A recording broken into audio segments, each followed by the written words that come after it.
Good evening, I'm Shameka Neely. The candidates for lieutenant governor say that the arts are vital to the state's economy. The Indiana Arts Commission and the Indiana Coalition for the Arts hosted a candidate forum today in Columbus. WTIU's Rachel Hartog reports. The gubernatorial candidates were invited to the forum, but John Gregg sent his running mate Vi Simpson, and Republican Mike Pence sent running mate Sue Ellspermann on his behalf. Today at Columbus City Hall, Lieutenant Governor candidates Vi Simpson and Sue Ellspermann met to discuss their support for funding the arts in Indiana. What I called for was to restore the budget cuts that have been made in the Indiana Arts Commission as well as the Department of Tourism. Both of those departments have seen really extraordinary budget cuts as well as public television and public radio.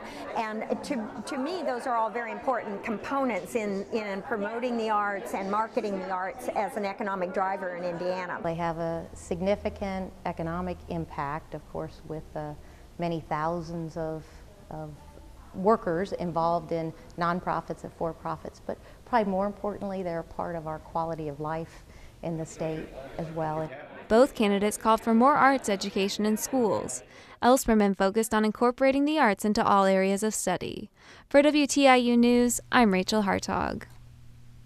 Governor Mitch Daniels has chosen Tippecanoe County Judge Loretta Rush to replace retiring Indiana Supreme Court Justice Frank Sullivan. Rush will be the only woman on the bench and the second woman to ever sit on the state's highest court.